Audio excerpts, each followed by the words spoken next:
At least 50 are confirmed dead and more than 400 more injured after a shooter opened fire on the Route 91 Harvest Festival music festival in Las Vegas, Nevada Sunday night.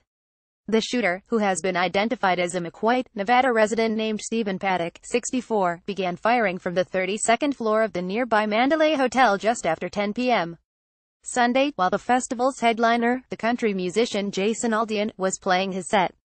In videos taken from the crowd, Aldean can be seen departing the stage shortly after gunfire broke out. Festivalgoers took shelter among their seats, in the shadows of the barricades, and in nearby hotels as the shots rang out.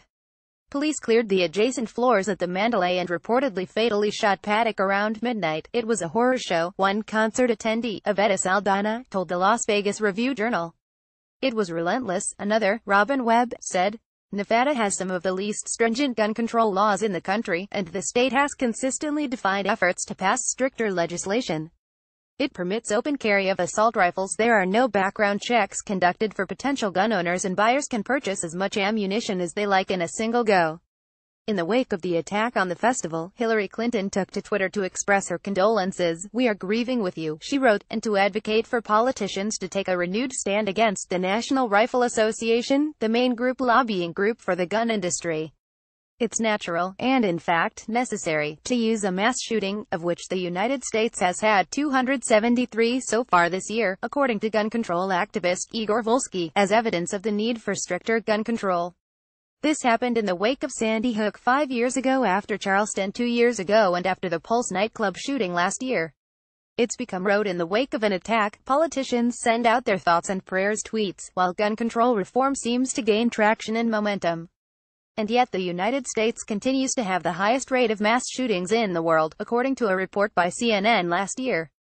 But the Las Vegas shooting is also specific in its terror. Paddock targeted the crowd at a music festival, a group of people who came together because they love the same thing. There is no music that is experienced alone. There is no fan base that is siloed. An audience attending a concert by a favorite musician is fused by the incantation of singing the same lyrics to the same beloved songs. Though the shooting has been described as singular, among the deadliest mass shootings in American history, and though most have yet to describe it as an act of terror, likely because the shooter is a middle-aged white male, an individual far more likely to be described as lone wolf than terrorist, Sunday night's events bear marked similarities to recent terrorist attacks in Paris and London.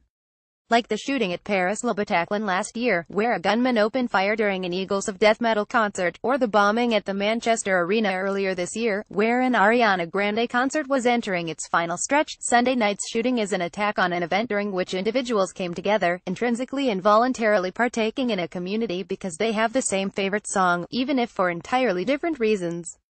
It's something that transcends the politics of the musician and, sometimes, of their fans, the genre of their music, or the makeup of its fan base, all of which differ radically among Grande, Aldean, and the members of the Eagles of Death metal and their fans.